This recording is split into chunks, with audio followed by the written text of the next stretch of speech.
Pessoal, a dor no ombro pode diminuir muito a qualidade de vida de uma pessoa. Algumas causas comuns são o uso excessivo, falta de uso, entorse, distensões ou dormir de lado. Quando ligada a uma doença ou um trauma, pode variar em localização, intensidade, em tipos de tratamentos recomendados. Para tirar todas as dúvidas sobre esse assunto, dor no ombro, recebemos hoje a doutora Domila Matos, que já está aqui sentadinha no meu sofá. Domila, muito obrigada pela sua presença. Eu que agradeço o convite, estou muito feliz de estar aqui. Bom dia a todos. Que legal. Domila, doutora Domila, quais são as principais causas da dor no ombro? Então, a dor no ombro, ela vem de causa que a gente chama multifatorial, né? Igual você falou muito bem ali. Uma coisa que a gente não sabe que dá dor no ombro e que eu vejo que é muito frequente é o sedentarismo. Você sabia? Não. A pessoa não ter fortalecimento muscular adequado, você tem toda uma alteração na biomecânica de como que os músculos trabalham e isso pode levar a ter dor e inflamação. Meu Deus, olha só. Quer dizer que se eu fizer uma simples caminhada pelo meu andar, porque a gente já joga um braço para o outro, um lado e para o outro, isso já ajuda um pouco a não ter dores no ombro ou não? Ajuda um pouco na oxigenação, mas o mais recomendado é exercício de resistência, igual pilates, academia, musculação, crossfit, coisas que fortaleçam de fato a musculatura. O uso excessivo, igual você comentou muito bem, que é muito frequente de dar essas inflamações no ombro. Por quê? Porque você, de fato, gasta demais o tendão. Você faz uma atividade maior do que ele aguentaria. Então, eu sempre recomendo, né, para as pessoas que têm algum serviço que precisa de esforço físico, você precisa fazer atividade física para você não ficar com a sua musculatura sobrecarregada, para você conseguir desempenhar aquela função sem ter dor, sem ter limitação. A Jo, por exemplo, que faz aqueles alfajor ali, que é muito delicado, ela coloca dentro do chocolate, que é bem lento o processo, mas continuamente, por vários anos, também pode ter um rompimento? Pode. Por quê?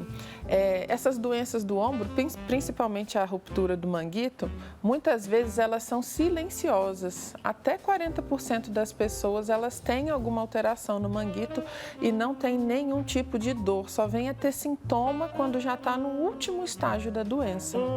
Que essa ruptura ela é a terceira fase da síndrome do manguito rotador. E o que é o manguito? Manguito rotador é um complexo muscular mais importante do ombro, né? Ele fica embaixo dessa musculatura do contorno, que é o deltoide, e é o que é responsável por a gente fazer esses movimentos de rotação e de levantar o braço para cima. Então, uma queixa muito frequente quando começa a ter problema no manguito é eu não consigo erguer meu braço, eu tenho dificuldade de pentear o cabelo, eu tenho dificuldade de lavar minhas costas, porque não consegue levantar nem fazer esses movimentos de rotação. Aí fica uma dependência e às vezes até acha, não, mas isso é por conta da idade, né? Eu tô velha mesmo, é coisa da idade, mas não é, né? Não é. E muitas pessoas jovens também podem ter esse tipo de alteração. Dos 40 anos para frente, homens, mulheres, todo mundo está sujeito a ter alguma alteração no manguito. Por quê? Porque ele vai desgastando mesmo com o tempo e a gente tem uma particularidade que é a vascularização. Alguns desses tendões, eles recebem pouco aporte sanguíneo. Então, se começa um processo de degeneração, não tem como chegar a uma quantidade suficiente de célula para regenerar de forma natural. Ah, tá. Então, toda dor a gente deve prestar atenção e ir atrás da causa do problema. Por quê? Por exemplo, é muito comum, começou uma dorzinha, fiz um esforço a mais, começou uma dorzinha. A dor é o seu corpo te chamando a atenção que tem alguma coisa que você precisa resolver. E aí, quando você vai lá e toma aquele remedinho que está dentro da gaveta, você para o processo inflamatório, para o processo regenerativo natural, não vai atrás da causa e toca a vida. Isso é muito perigoso, porque daí para frente, no lugar de eu fazer um tratamento simples de uma bursite, de uma tendinite, um fortalecimento, eu coloco meu tendão mais sujeito ainda a ter ruptura e posso precisar de um tratamento cirúrgico lá na frente. Aí, gente, olha, para com esse negócio de anti-inflamatório. Anti-inflamatório, mesmo porque o anti-inflamatório ele tem os efeitos colaterais, que são... Você sabia que o anti-inflamatório é a segunda maior causa mundial de perfuração de úlcera no estômago e no intestino? Gente, olha que perigo! Sim, e aqui no Brasil a gente tem muito acesso, né?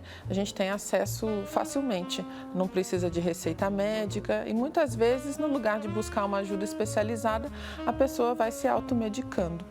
E isso é muito perigoso para a saúde, tanto por conta dessa questão gástrica, né, como também por outras questões. A pessoa que toma anti-inflamatório a longo prazo, ela também está mais sujeita a ter infarto, a ter AVC, né, a ter derrame cerebral.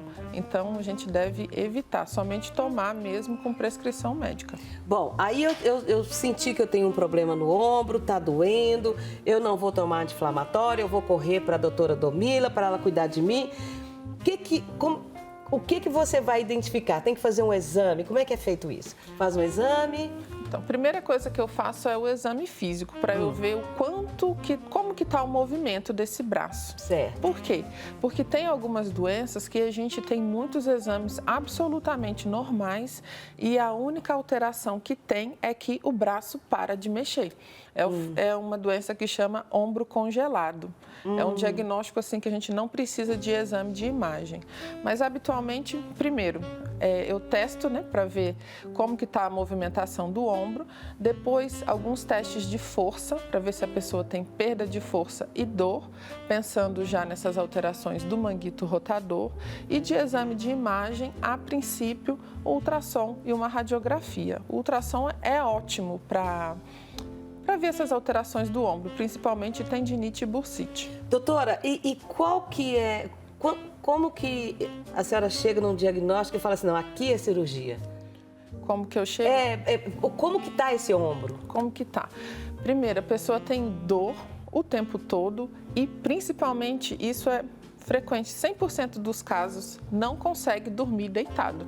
De jeito nenhum. Síndrome do manguito rotador, ruptura de tendão, dá muita dor na hora de dormir. Eu tenho paciente que chegou a ficar 6, 7 meses dormindo sentado.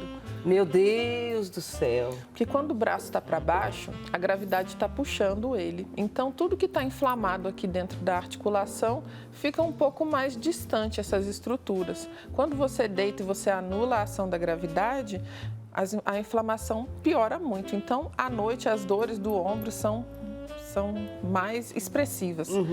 E aí já traz outras coisas para a saúde, né? A pessoa não dorme, ela tem mais risco de ficar hipertensa, ela não descansa. Eita! Sim. Aí é eita em cima de eita.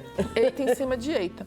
E aí no ultrassom ou na ressonância, o que eu vejo é a ruptura, né? O tendão solto do osso.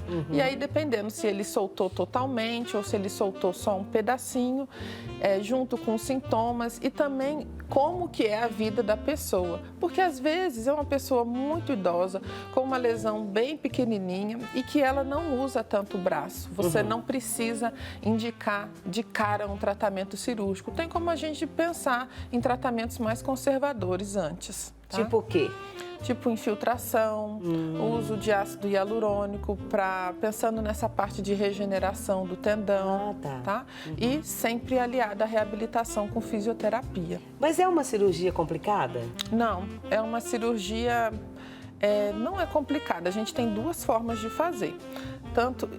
Qual que é a diferença? A via de acesso. Eu posso fazer o acesso colocando uma câmera lá dentro do ombro, que é a artroscopia, ou então fazer a cirurgia por visualização direta mesmo, tá? Fazer um corte, mais ou menos uns 5, 10 centímetros aqui na parte lateral do ombro, você visualiza diretamente esse tendão rompido, limpa toda a inflamação do tendão, do osso e basicamente a gente costura ele de volta no osso, usando um parafusinho pequeno que chama âncora. É uma cirurgia que demora ali 1 hora e meia e depois da cirurgia eu oriento sempre o paciente ficar com o braço parado na tipóia. Por quê? Foi feita a costura, agora ela precisa cicatrizar. Você gosta muito de ser ortopedista, seu olho brilha quando você conta pra gente essas coisas.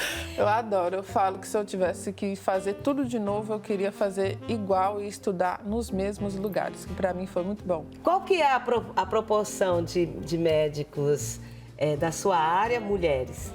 A ortopedia é uma especialidade majoritariamente masculina, tá? Menos de 15% dos ortopedistas do Brasil são mulheres. Menos de 15%. Parabéns pela sua garra, pela sua coragem. Você é muito Obrigada. linda, espero que você volte mais vezes. Muito obrigada. Legal.